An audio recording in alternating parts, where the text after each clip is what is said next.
Your Steve Jones Show podcast is loading now. The Steve Jones Show podcast is sponsored by Sunbury Motors, North 4th Street in Sunbury, and Sunbury Motors Kia, routes 11 and 15 in Hummel's Wharf.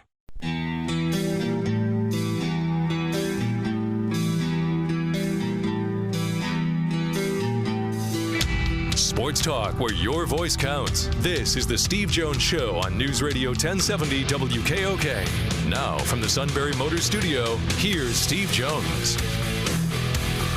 So one day they signed Jalen Hurts, the next day it reveals he had ankle surgery. All right, great. It's so it begins. It's so it begins. It was very minor and routine. It's all right. I mean, he can't walk. It's all good. How do you know? I've got sources. Can't move. I just have a hunch he's fine. We don't do this show on hunches. What's wrong with you? I guess if you got sources, you got sources, whatever.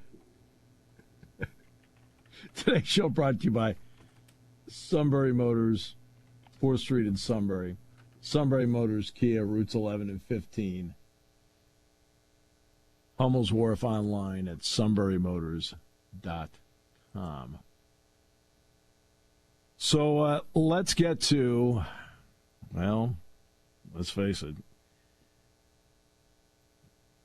the entertainment part of the show, and that is the Macatrillo Bitterness Cafe.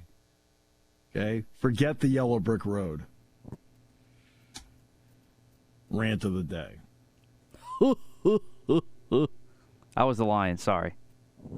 When I was in 6th grade. Very nice. Get the lingerie on the deck. Call the janitor. Anyway, I'm not as cowardly as that line was, but Draymond Green has got to go. I've had enough with the guy. I don't know if I've already put him in my Hall of Stinkage, but if I didn't, I'm officially putting him in and also putting him on the dope category as well. This guy, I've said it before, he's been a menace in the NBA for his entire career and continues to be with what he did last night in the loss against the Kings. I get it. The guy grabbed him in the leg when they had the little scuffle trying to get the loose ball on the rebound. I get that. But that doesn't excuse him from what he did by stomping on the guy afterwards. And then he gets the technical foul. He gets thrown out. Okay, great. But then as he's going out, it takes him a while to get off the court.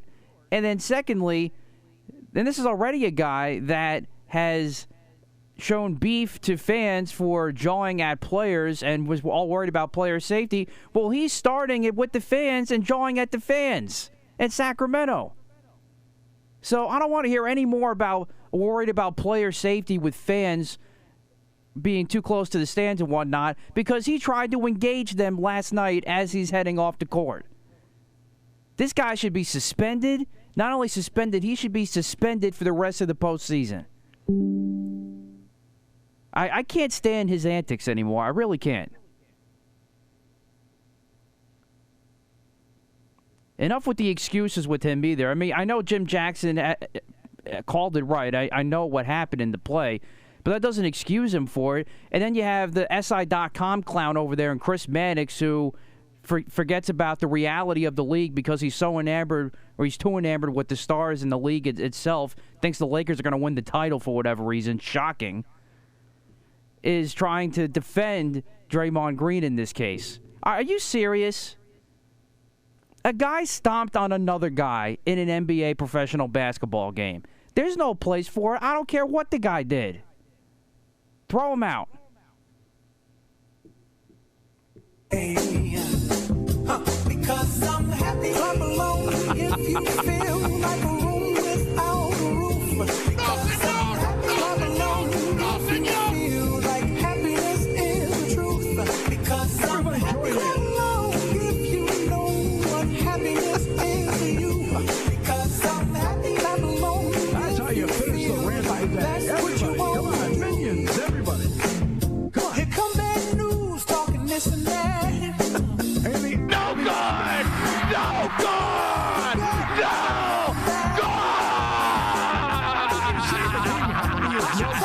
I don't understand. Just fine. F-O-U-L-E. That's No offense to you, don't waste your time. Everybody. Because I'm happy, clap along if you feel like a room without a roof. Come on. Because I'm happy, clap along if you feel like happiness is the truth.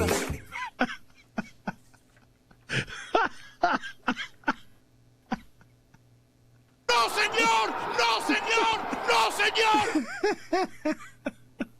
Sorry. I couldn't help it. Oh, man. Sorry, couldn't help it. That was pretty good. I'll give you that. I thought it was. I was waiting for a moment where you'd go over the edge. That was pretty close. That was good, though. I have to admit. All right. So Sabonis does grab him on the play. There's no question about that. And Sabonis is a really good player. And his dad, obviously, Arvydas Sabonis, was such a great player in Lithuania. This is the young man who went to Gonzaga. And the Sacramento team is a good team. And he's been going at it with Green. But now would I suspend Green for the next game? No. I would not do that. You got a flagrant 2. He got knocked out of the game in the fourth quarter. It really was a determining play in the game. At that point, I think that's enough for him. Fine him, yes. Suspend him, no. He already got tossed out of the game and should have been tossed out of the game. Sabonis shouldn't grab him. And if he inadvertently stepped on him, there's no way he would get a flagrant. But he stopped and boom, popped him really good. Now, to make it worse, Green is saying he wants an X-ray, an MRI on his ankle. Really? You want an MRI on your ankle? Okay. Let's milk it. Sacramento's up 2-0 in the series. I hope they sweep the Warriors. Well, it would knock them out. It would also make the Lakers already had an easy route to begin with to get to a certain point, to get to the Western Conference Final. One of the teams that could beat them would be Golden State in terms of matchup, but I love the fact that Sacramento was in. They haven't been in for a while. The crowd's going crazy. They haven't been in for 16 years. The guy I really have a lot of respect for is DeAndre Fox, and here's the reason why. Fox is a really good player, has been a really good player all 6 years in the league. He's averaged 25 or better in 2 of the last 3 years. And you want to know what? He has spent all 6 years with the Sacramento Kings. He has not left. And I give him a lot of credit for that because, let's face it, you're sitting there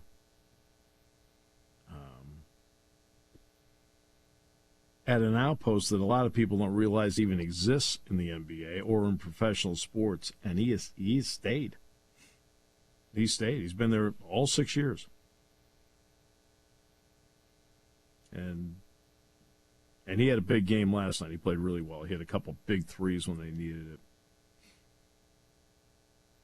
And we are now witnessing what the NBA's biggest problem is.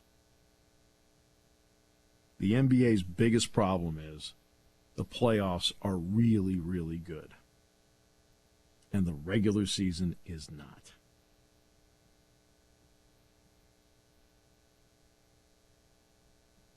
That's the NBA's biggest problem. The playoffs are really, really good, really compelling.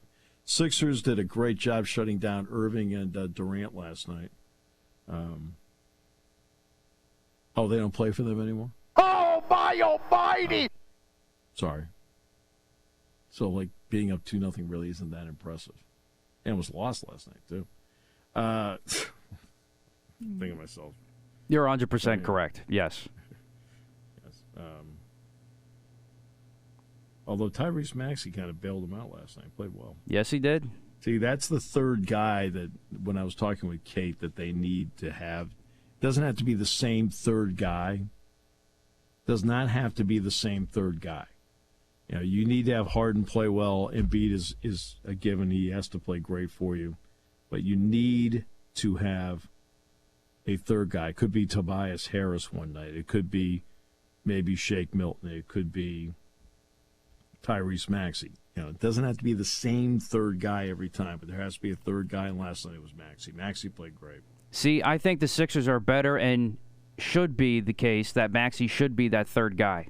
I think he should be consistently that third guy. And if he is, the Sixers are better. You saw it last night. It should be Tobias Harris, but he doesn't do it consistently enough. But to their credit, you know, again, the only reason the Nets are in this spot is because when they had Durant and they had Irving, they built up a record. Right? So correct. That's why they're in this spot. And Mikal Bridges, who should have been a Sixer his entire career.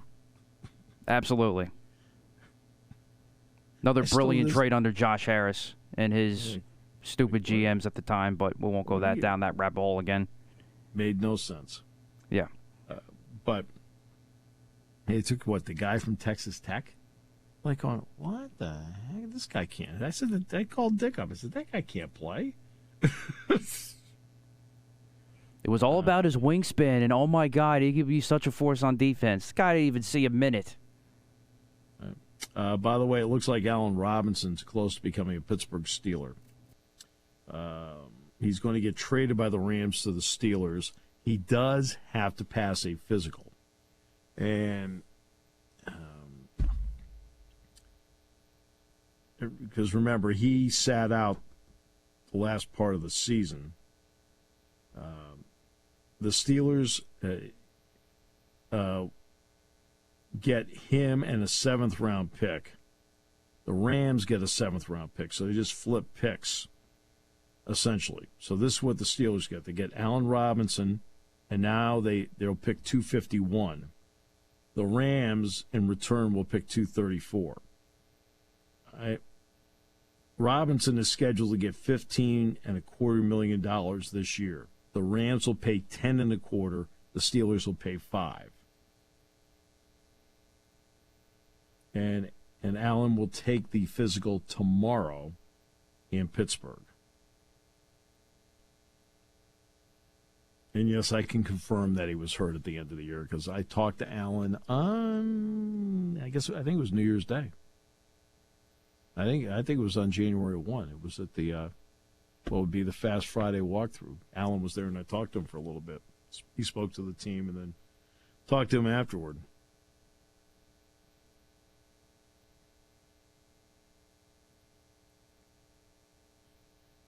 Look, he'll make plays. I mean, look, there's Chase Claypool, there's Allen Robinson. Okay, well, the best you can say about Chase Claypool is the Steelers got a 2nd-round pick out of it. And to Mertzy, I'm sorry, it was an awful trade by your team. Awful. But they made up for it. They made a great trade with Carolina. Because, look, they're not going to draft they're not going to draft a quarterback. And Penn State has officially announced, yes, I can do this now. Ace Baldwin and Nick Kern have officially transferred and now are part of the Penn State basketball program. Bingo! So now I can actually talk about them. So some of these rules are so archaic. So archaic. But got to follow them until they're taken off the books. Oh, boy. Okay. I am very excited about Ace Baldwin. Very excited to see what he can do. Well, you know what? Defensively, he is outstanding. And offensively, he does a great job of running the show, and he's a much better shooter than people realize. He is a very good shooter. Kern can step out, he can hit threes, but he's really athletic. He can face up and hit a 10 to 15-footer, and is a good defender as well. So, I mean, those are two terrific pickups in the transfer portal for Penn State basketball. So that's the story there with those two. Now you just got to wait now on other people. And I know playing the waiting game is not fun. But my patience drives you nuts. In some cases, yes. In some cases, no. This case, it's okay. Because I get it. Just when it happens, it happens. Yeah. Go from there.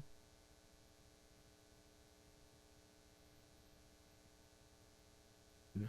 So. Just kind of take it one step at a time. And you hate when I say take it one step at a time. Drives you nuts. You want the answer now. Yeah. Hey, great job signing that contract. Yeah, I had surgery. What? Took a whole bunch of stuff out of my ankle. No big deal. Can't walk. Oh, boy. So it begins. So it begins. The whole thing with his contract is quite simple. I was on another show today, and they asked me about it. And they said, well, they said, what do you think it means for other quarterbacks in Lamar? I said, it depends on what the cap hit is. I said, that's the entire key, is how is it structured? Because you have to have the ability to put people around him. And you got people around him now. What's going to be your ability to keep them, or if need be, change them? That's the key. But you couldn't go forward without him. So, yeah. I'm sure there's another rant here somewhere, right? Of course. By the way, Neal Coolong in a few moments. There'll be no rant in the next half hour. So just cool your jets, because I want you to be happy.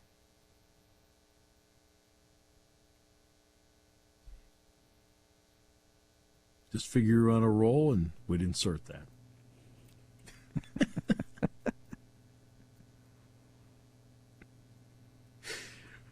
Always happy to be here every day.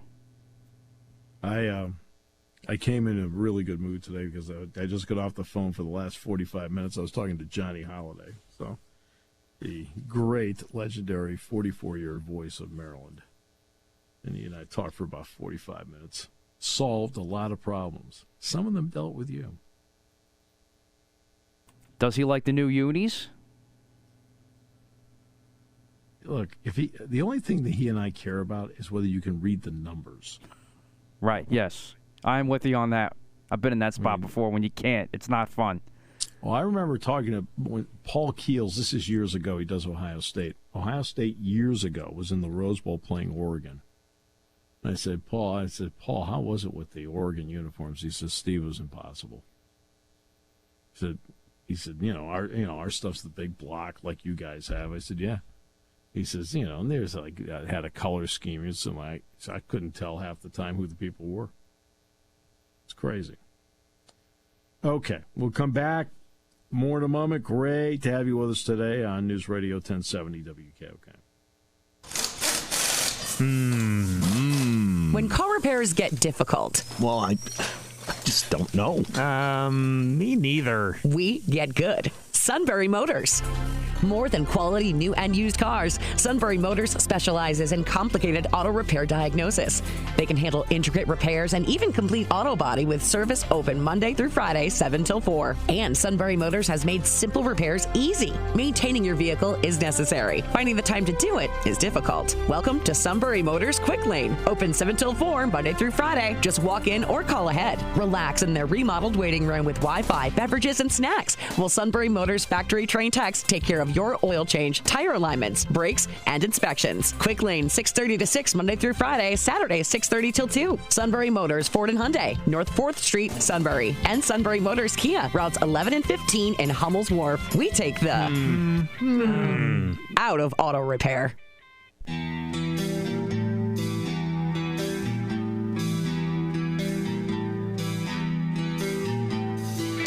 Sports talk where your voice counts. This is the Steve Jones Show on News Radio 1070 WKOK. Now from the Sunbury Motors Studio, here's Steve Jones.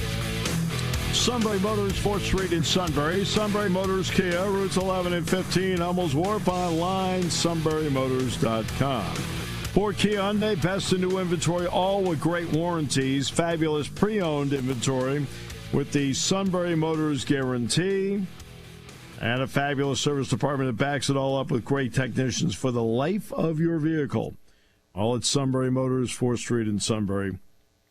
Sunbury Motors Kia, routes 11 and 15 in Hummel's Wharf. With that, we bring in the guru, Neal Coolong. Sir, welcome. Fantastic to be here. You're moving closer to the big draft day, and of course the Steelers have to go and do something that gets our attention off of that, right? Yeah, they'll have to. They have made a deal where they'll pick up Allen Robinson from the Rams, and then in exchange, the Rams are going to pay 2/3 of his salary, and they flip-flop 7th-round picks. This is all if Allen can pass the physical tomorrow. Just your thoughts on adding in a guy that is, without question, a pro's pro as a receiver to that group. I think that's the phrase to use. But there's a reason. I'm choosing my words carefully here. That the national reporters who broke this story and are continuing to update it are adding in the if he passes his physical part. Mm-hmm. And that's absolutely something to look at. This is a player that has had multiple significant injuries in his career. He's ended his last 2 seasons at a fairly unproductive level with injuries. He has an ACL tear to go along with a very positive career when healthy. He hasn't been healthy in a very, very long time. So the details of the trade are a lot more complex than what the overriding issue is, which is he healthy enough to execute this trade now? You have to think, of course, they wouldn't have gone this far if they weren't, at least kind of confident with each other. But at the end of the day, it depends on what the Steelers doctors say, not what the Rams doctors say. So, right. I don't know. I would say ordinarily a cliche like, don't hold your breath just yet, but this is Allen Robinson we're talking about here. It's not 2016 Robinson. It's not 2019 Robinson. It's 2023 Allen Robinson. So the compensation of this trade speaks to that. This is really not – it's a less expensive version of the trade that they had for William Jackson last year. Mm-hmm. They're really not giving up anything. They're offering to take on salary. And in this case, the Steelers are giving up a little bit more than what they would have given up to Washington in the event that the Jackson situation didn't happen the way that it did. They're going to pay him $5 million to take him off of the Rams roster and hopefully get something of a productive slot receiver out of it. We have not seen Robinson play a whole lot. So even he played 12 games last year, didn't do much. Really was just kind of a catch and tackle receiver, not a prominent fixture And that part of that was with the absence of Cooper Kupp. It's not as if his targets increased significantly with that. He wasn't a real focal point of what they had. They were paying him a massive amount of money. Him not being on the Rams is the least surprising news of the NFL offseason.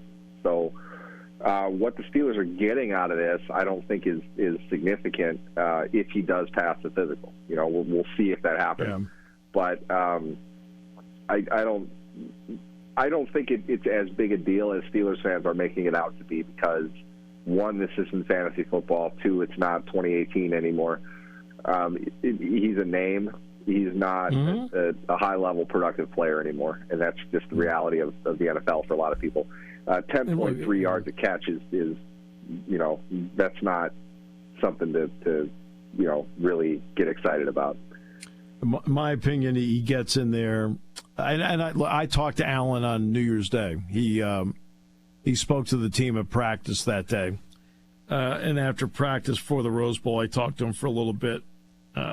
And look, to me, I see if he goes into Pittsburgh, he passes the physical, he goes into Pittsburgh, I can see him making 40 to 45 catches and getting some first downs. Yeah, that fits what the Steelers have really been asking their primary slot receivers to do. He's going to be there.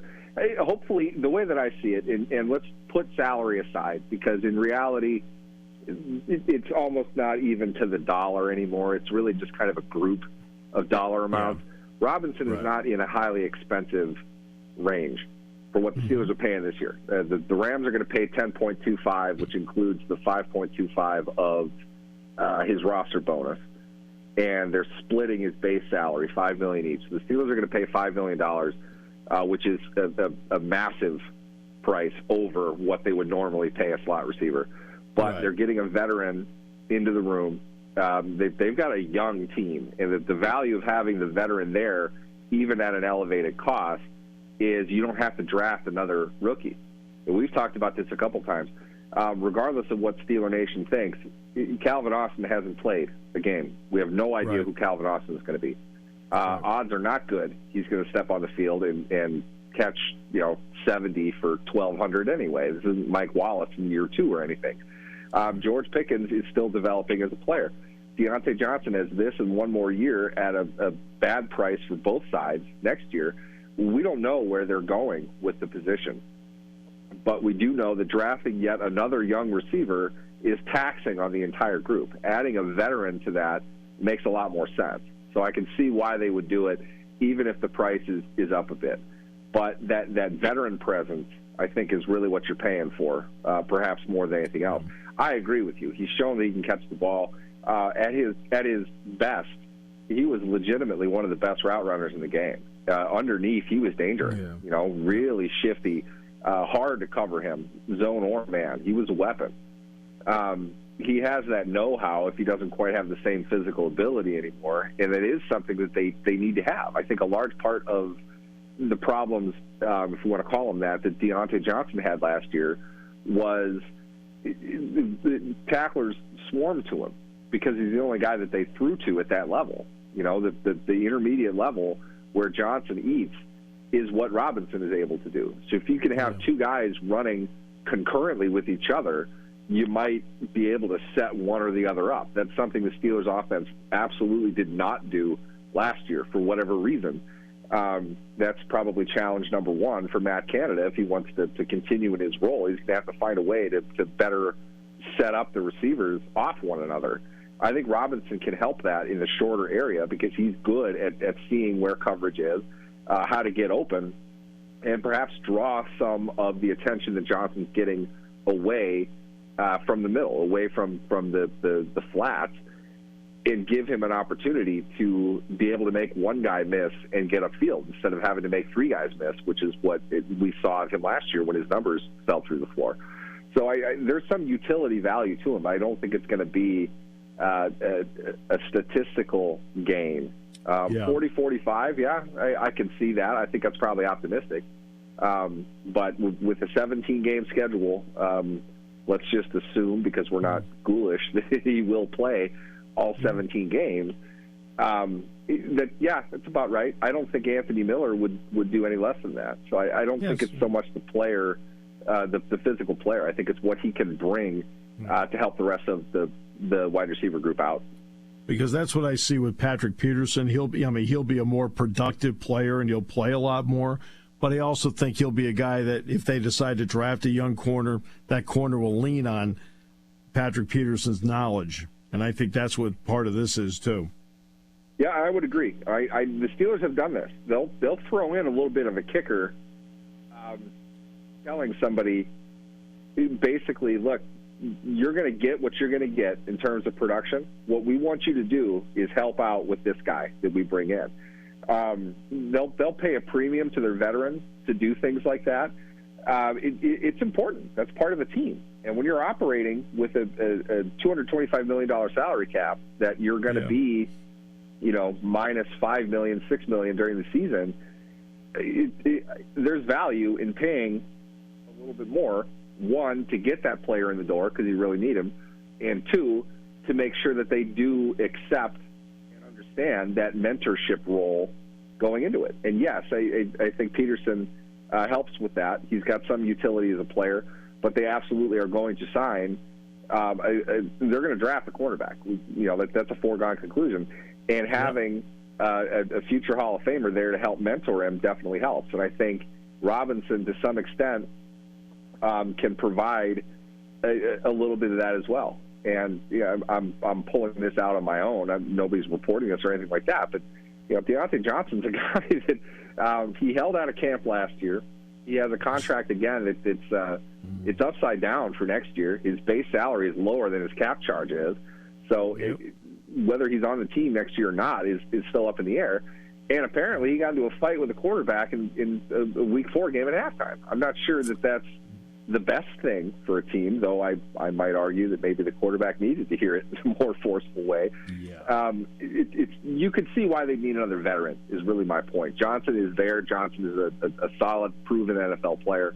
Pickens is young. Austin is young.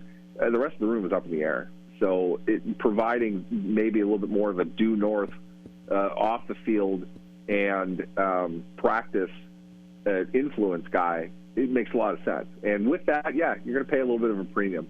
The world's not going to collapse if they're paying $5 million for that versus $3 million, which is going to be the rate. And it's the rate of Miles Boykin, who's probably going to be overall, on some degree, as productive as a 35-catch slot receiver. He's one of the better special teams players in the game. He's excellent in that role.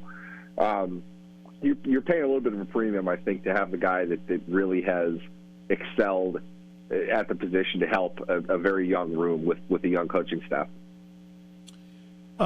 You mentioned in their cap. Any idea what Jalen Hurts' contract does to the Eagles' cap moving forward? I haven't broken it down specifically, but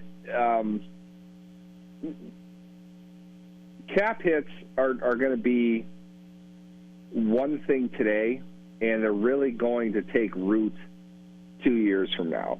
Right. And there's a lot of things that can happen between now and then. It really depends on how the Eagles want to manage that, like they would anybody else. Deshaun Watson's contract was pretty simple. Here it all is. It's guaranteed.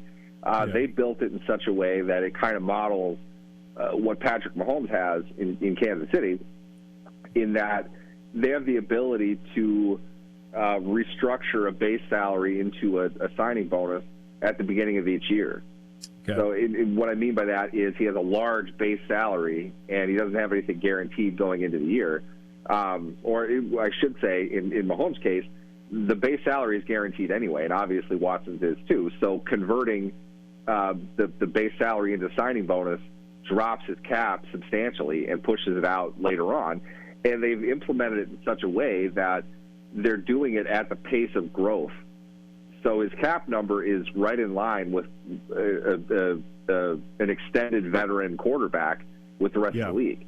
So it's manageable. And I without having gone into the nitty-gritty details of Hurts's, I would imagine it's structured similar to that, with probably similar cap hits with a little bit less cash in the form of guarantee, but he'll probably make that up because,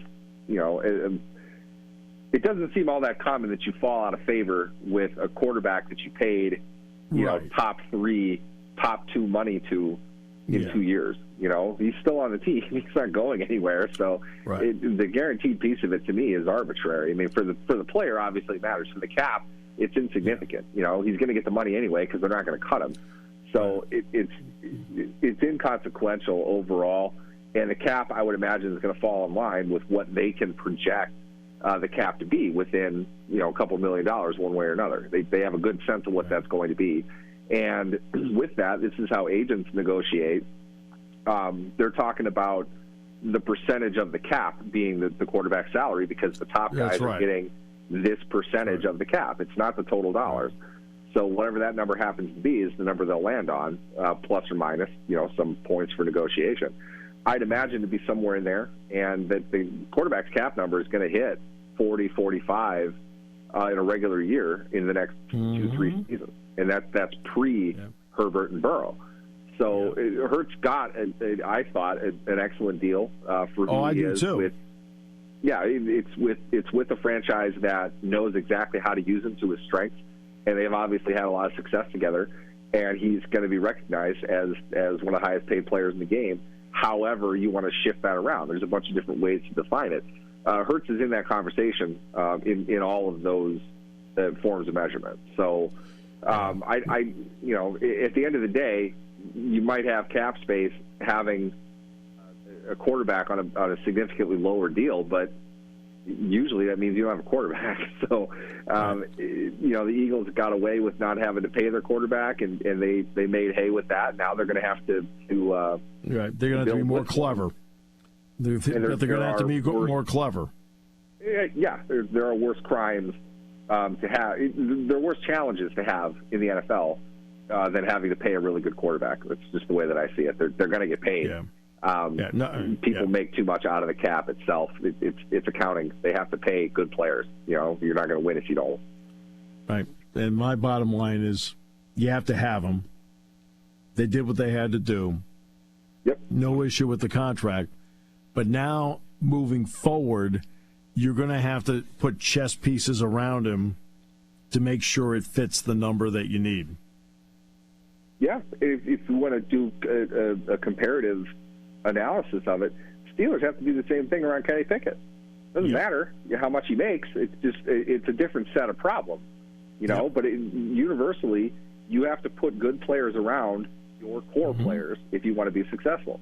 The Eagles will have to transition. They're not going to be able to go out and get the rent-a-player like Ndamukong Suh midway through the season, pay him, the pro-rated version of $10 million to play down the stretch. But you don't have to do that to win a Super Bowl either. The Chiefs' second half certainly of the Super Bowl proved that. So it's a challenge in a different form. You just have to hit on draft picks like you usually do. You got to find market regressed value players for your scheme, your system, on the cheap and free agency, and you got to get rookies to go well above their rookie contract. The system across the entire NFL always depends on that. That's always what it comes down to. So you draft well, you're going to be a good team. That's just the reality of the league. And quarterbacks make money. That's just something you have to pay. So they're still in a good spot. I would bet on that front office over just about anybody in the league, probably. And they have a quarterback with proven success and a staple of offense that they're going to be able to replicate. They've still got excellent receivers. Keep that in mind. They've built their team very well. I would imagine they'll be just as competitive next year and the year after. Yeah. This upcoming year, they're fine. It's going to be a question of 2 years from now. You probably can't keep Brown. You're on the verge of maybe not keeping Smith, so that's where you got to be a little more clever. Yep, and that's the challenge. You hope to get a high-level guy. They can't all be A.J. Brown. They can't all be Devontae Smith. No, that's right. High-level A-plus players. But you hope for the right opportunity because you look at the Brown situation. They didn't draft it. They just exploited Tennessee and their, as we would find out later, outgoing general manager for a sucker's deal. You can find that if you know what you're looking for in the league. And I feel like Howie Roseman is dialed into that. They know what they want from their players. They know how they want to play football. It's a huge asset to have, because then you're finding, the market downgrade of guys because they don't fit in as well anywhere else as they will in Philadelphia. So you can draft that guy in the fifth round and have him be a high-level guy for you for 4 years. You may keep him, you may not, but that cycle will continue to repeat itself. The more successful you're going to be with it, the more options you have, and then you can be creative in building out what you have around your core group. You're the best. Appreciate you so much. Definitely. Thanks, sir. You guys have a good one. You too. Neal Coolong. We'll talk about the draft next week. And the Steelers will have 2 picks in the first 32 because of that trade with the Bears. We will come back with more in a moment on News Radio 1070 WKOK.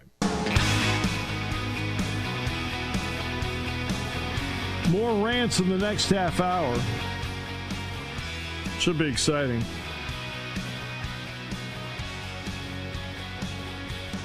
I thought the opening was really good. Don't you? I think it speaks for itself. I feel like Pharrell capped it off perfectly.